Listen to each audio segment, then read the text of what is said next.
올 수능 시험의 잣대가 될 모의평가가 전국 고등학교와 학원 등 2천여 곳에서 진행되고 있습니다. 의대 증원이 올해 수능에서 큰 변수로 작용할 전망인데요. 이른바 킬러 문항 없이 변별력을 확보할 수 있을지가 관건입니다. 취재기자 연결해 알아보겠습니다. 이문석 기자. 네, 교육부입니다.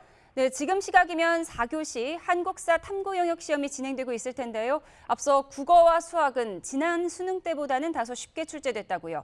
네, 그렇습니다. 한국교육과정평가원은 국어와 수학 모의평가를 지난 수능보다 다소 쉽게 출제했다고 밝혔습니다.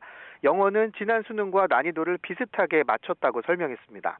전반적으로 학교 수업을 제대로 듣고 EBS 수능 교재를 충실히 풀었다면 크게 어렵지 않은 수준이었다고 했는데요. 특히 수학의 경우 요령이나 암기, 공식으로 해결하기보다는 개념을 제대로 이해해야 풀 수 있는 문제가 많은 거로 분석됐습니다. 출제 경향에 대한 의견 들어보겠습니다. 단순 암기 또는 스킬에 의해서 문제를 해결하는 학습보다는 개념에 대한 깊이 있는 학습, 즉 요령보다는 원칙적인 수학 학습으로 수능 준비를 해야 된다라는 수학 학습의 올바른 방향을 담고 있는 평가였다고 분석하였습니다. 이번 시험은 의대 증원이 확정된 뒤 첫 모의평가라는 점에서 관심이 큰데요. 모두 47만 4천여 명이 응시했습니다. 평가원은 모든 영역에서 킬러 문항 없는 출제 기조를 계속 유지했고 EBS 교재 연계 비율은 50% 이상이었다고 밝혔습니다. 네, 아무래도 이번 모의평가는 의대 증원이 결정된 뒤 처음 치러진다는 점에서 관심이 높은데요.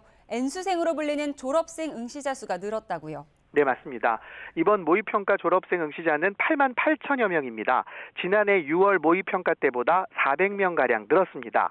응시자 집계를 시작한 지난 2011학년도 이후 6월 평가로는 가장 많은 수치입니다.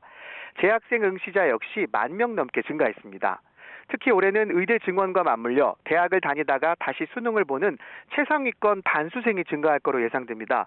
일반적으로 6월 모의평가보다 9월 모의평가 때 반수생 응시자가 늘어나는 경향이 있습니다. 다만 9월 모의평가 결과는 수시 전형 뒤에 나온다는 점에서 오늘 본 모의평가 점수를 내년 학년도 대학 입시 기준으로 삼는 경우가 많을 거로 보입니다. 입시 업계는 올해 의대에 지원하려는 반수생들이 큰 변수로 작용해 이번 모의평가 점수만으로 입시 예측을 하는 것은 쉽지 않은 상황이라고 밝혔습니다. 이런 배경으로 이번 모의평가는 킬러 문항을 배제하고 수능에서 최상위권 응시자 변별력을 확보할 수 있을지 가늠해보는 시험대가 될 거란 분석입니다. 모의평가 점수는 다음 달 2일에 나옵니다. 지금까지 교육부에서 YTN 이문석입니다.